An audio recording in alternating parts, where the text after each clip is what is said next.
আসসালামু আলাইকুম। সংবাদে আপনাদের সবাইকে স্বাগত জানাচ্ছি। আমি ফিরোজ তোহা। শুরুতেই আরবে কেবলস সংবাদ শিরোনাম জানিয়ে দিব আমাদের হাতে থাকা সর্বশেষ গুরুত্বপূর্ণ আপডেট সংবাদ। জামাতকে একমঞ্চে চায় 12 দলীয় জোট। সরকারের পদত্যাগ, নতুন নির্বাচনের দাবিতে আগামীর আন্দোলনে জামাত ইসলামকে একমঞ্চে চায় বিএনপির নেতৃত্বাধীন যুগপৎ আন্দোলনের অন্যতম মিত্র 12 দলীয় জোট। এরপর জানিয়ে দিব সরকার দুর্নীতি দমন না করে বিএনপিকে দমনে ব্যস্ত।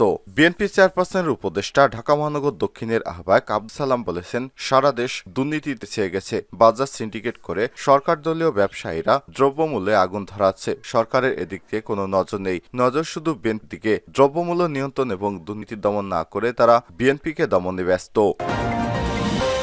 এরপর জানিয়ে দিব রাবিতে ছাত্রলীগের দুই গ্রুপের মধ্যে ভয়াবহ সংঘর্ষ, ককটেল বিস্ফোরণ। রাজশাহী বিশ্ববিদ্যালয় রাবি ছাত্রলীগের দুই পক্ষের মধ্যে ধাওয়া পাল্টা ধাওয়া এবং সংঘর্ষের ঘটনা ঘটেছে। জানিয়ে দিব নারায়ণগঞ্জে নারী কাউন্সিলর লাঞ্ছিত। অতঃপর টিসিবি পণ্য বিতরণে অনিয়ম, এক নারী কাউন্সিলরকে লাঞ্ছিত করার অভিযোগ। নারায়ণগঞ্জে শামসুদ্দোহা নামে এক নাসিক কাউন্সিলরকে সাময়িক বরখাস্ত করা হয়েছে। এদিকে রোহিঙ্গা ক্যাম্পকে সদস্য সংগ্রহ করছে সন্ত্রাসী গোষ্ঠীগুলো, অভিযোগ করলেন পররাষ্ট্রমন্ত্রী ডক্টর হাসান মাহমুদ। এবং সর্বশেষ জানিয়ে দিব ইসরায়েলে পুলিশ জনগণ ব্যাপক সংঘর্ষ, ভয়ঙ্কর বিপদে পড়েছে ইসরায়েলের ইহুদিবাদী প্রধানমন্ত্রী বেনজামিন নেতানিয়াহু।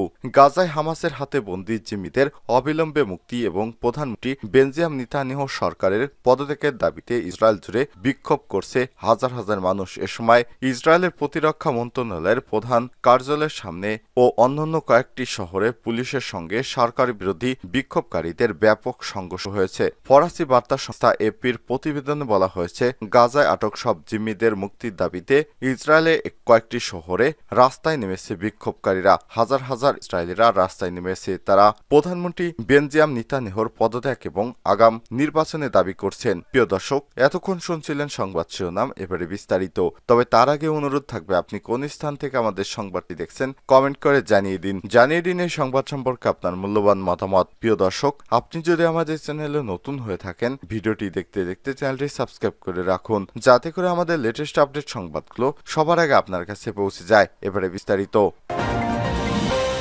জামাতকে একমঞ্চে চায় 12 দলীয় জোট। সরকারের পদত্যাগ, নতুন নির্বাচনের দাবিতে আগামীর আন্দোলনকে সামনে রেখে জামাত ইসলামকে একমঞ্চে চায় বিএনপি। তাদের পরামর্শ, বিএনপির বাইরে সাংগঠনিকভাবে জামাত ইসলাম শক্তিশালী। তাই মাঠের আন্দোলন সফল করতে হলে জামাত ইসলাম, বাম ডান এবং ইসলামী ঘরানার সবাইকে নিয়ে ঐক্যবদ্ধভাবে রাজপথে নামতে হবে। তারা বলেন, 28 অক্টোবরের আগে একমঞ্চে থেকে আন্দোলন পরিচালনার বিষয় নিয়ে আলোচনা হয়েছিল। আমরা এখন একমঞ্চে প্রায় চলে এসেছিলাম, কিন্তু যুগপতের দু একটি শরিক দল জোটের বিরোধিতার কারণে সেটা সম্ভব হয়নি। 28 অক্টোবর জামাতকেও মাঠে ছিল, কিন্তু পৃথকভাবে তারা কর্মসূচি করেছে। ওই দিন সবাই ঐক্যবদ্ধভাবে আন্দোলনে নামলে পরিস্থিতি ভিন্ন হতে পারত। রোববার 12 মে বিকেলে রাজধানীর গুলশানের চেয়ারপারসনের রাজনৈতিক কার্যালয়ে বিএনপির লিয়াজোঁ কমিটির সঙ্গে বৈঠকে তাদের এমন পরামর্শ দেয় 12 দলীয় জোটের কয়েকজন নেতা। দ্বাদশ জাতীয় সংসদ নির্বাচনের পর এক দফা দাবিতে আন্দোলন অব্যাহত রাখার সিদ্ধান্ত নেয় বিএনপি। কিন্তু নির্বাচনের পর 4 মাস পেরিয়ে গেলেও যুগপৎভাবে কোনো কর্মসূচি নিয়ে মাঠে গড়ায়নি। এমন প্রেক্ষাপটে সরকার বিরোধী আগামীর আন্দোলনের কর্মকৌশল নির্ধারণে মিত্রদের পরামর্শ নিতে তাদের সঙ্গে সিরিজ বৈঠক শুরু করেছে বিএনপি। এর অংশ হিসেবে এদিন 12 দলের পর একই স্থানে এলডিপির সঙ্গেও বৈঠক করেছে দলটি।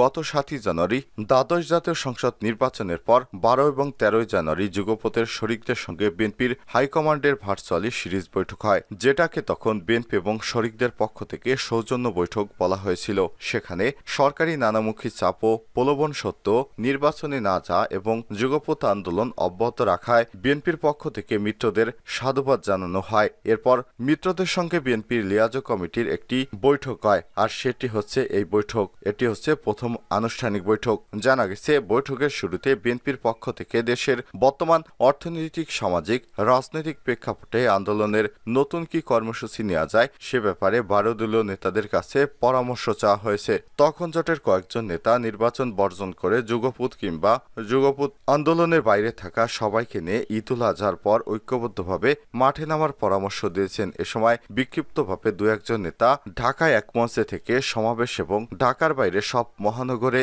একই আদলে সমাবেশের মতো কর্মসূচি প্রস্তাব করেছেন। তবে কেউ কেউ বলেন কোনো কারণে এক মঞ্চে সম্ভব না হলে যুগপতের পরিধি বাড়ানো যেতে পারে। এছাড়াও ভারতীয় পণ্য বর্জনের ক্যাম্পেইন আরও জোরালো করার প্রস্তাব দেন জোটের কেউ কেউ। তখন বিএনপির পক্ষ থেকে বিষয়টি এড়িয়ে গিয়ে বলা হয়, আমরা সীমান্তে হত্যা নিয়ে কর্মসূচিতে পারি, তা মিয়ানমারও আমাদের জন্য থ্রেট। মিয়ানমার সীমান্তেও প্রতিনিয়ত ঝামেলা হচ্ছে, তাই শুধু একটি ইস্যুতে সীমাবদ্ধ না থেকে বৃহৎভাবে আগ্রাসন বিরোধী কোনো কর্মসূচি দেওয়া যাবে কিনা সেটা নিয়ে ভাবা যেতে পারে। সেজন্য 12 দলীয় জোটকে প্রয়োজনের সময় সুনির্দিষ্টভাবে কর্মসূচির প্রস্তাব দেওয়ার কথা বলেছে বিএনপি। বৈঠকে বিএনপির নেতারা জানান, যুগপথের সব শরিকদের মতামতগুলো নিয়ে দলের স্থায়ী কমিটিতে পর্যালোচনা শেষে আন্দোলনের নতুন কর্মসূচি গ্রহণ করা হবে। বৈঠক শেষে এক ব্রিফিংয়ে বিএনপির স্থায়ী কমিটির সদস্য নজরুল ইসলাম খান বলেন, 12 দলীয় জোটের নেতাদের সঙ্গে বিএনপি বৈঠক করেছে।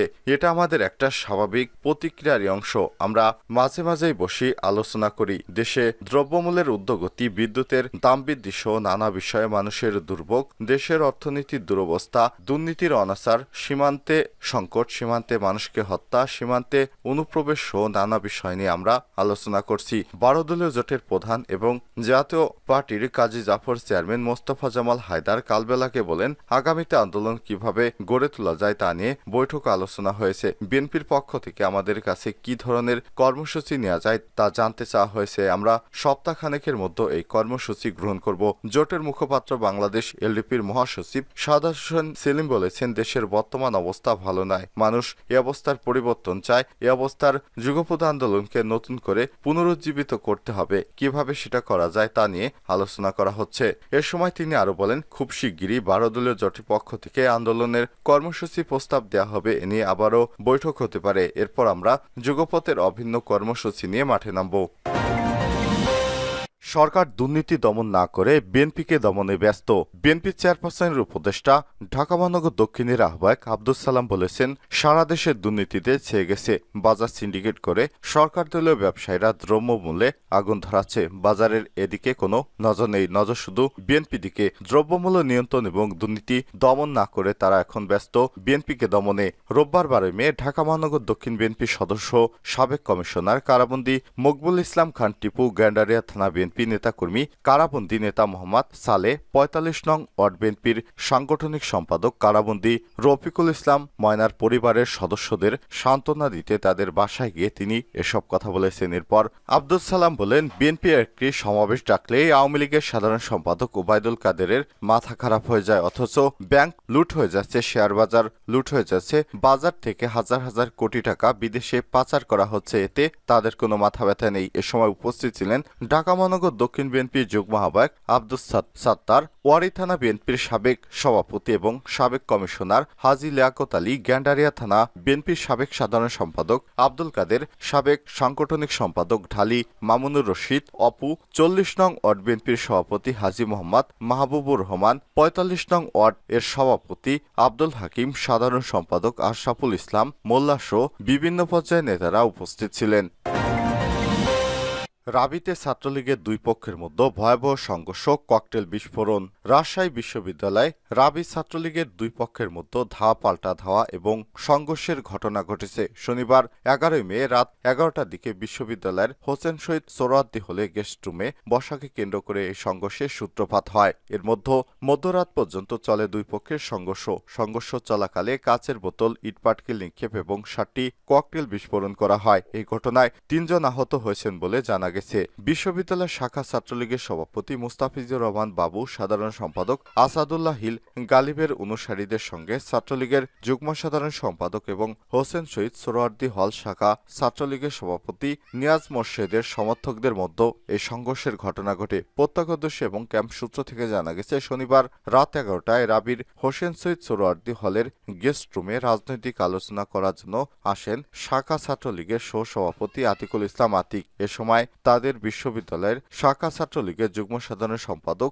নিয়াজ মোর্শেদের কয়েকজন অনুসারীর সাথে কথা কাটাকাটি হয়। এক পর্যায়ে আতিক এবং নিয়াজের মধ্যে বাকবিতণ্ডা শুরু হয়, কথা কাটাকাটি শুরু হয়। এরপর নিয়াজ মোর্শেদ তার নেতাকর্মীদের নিয়ে হলের ভিতর এবং আতিক তার নেতাকর্মীদের নিয়ে হল গেটে অবস্থান নেন। রাত 12টার দিকে শাখা ছাত্রলীগের শীর্ষ 2 নেতার অনুসারীরা হল গেটে অবস্থান নিয়ে বাবু গালিব পরিষদ, সবার সেরা পরিষদ, অ্যাকশন অ্যাকশন, ষড়যন্ত্রকারীদের বিরুদ্ধে ডাইরেক্ট অ্যাকশন সহ নানা মিছিল দিচ্ছিল। মিছিল চলাকালীন নিয়াজ মোর্শেদের নেতাকর্মীরা তাদের ধা করে এবং হলের দ্বিতীয় তৃতীয় তলার ছাদে অবস্থান নেন। এ সময় তারা ইটপাটকেল নিক্ষেপ করে। এরা কিছুক্ষণ পর তারা হল থেকে বের হলে গেট পর্যন্ত ধা করে এবং গেটে থাকা মোটরসাইকেল ভাঙচুর করে। এরপর রাত 12:15টার দিকে শাখা ছাত্রলীগের শীর্ষ 2 নেতার অনুসারীরা ধা পাল্টা ধা করে। প্রায় 1টার দিকে ঘটনাস্থলে পুলিশ এসে পরিস্থিতি শান্ত করে। নারায়ণগঞ্জে নারী কাউন্সিলর লাঞ্ছিত, অতঃপর টিসিবির পণ্য বিতরণে অনিয়ম। এক নারী কাউন্সিলরকে লাঞ্ছিত করার অভিযোগে নারায়ণগঞ্জ শামসুদ্দোহা নামে এক নাসির কাউন্সিলরকে সাময়িকভাবে বরখাস্ত করা হয়েছে।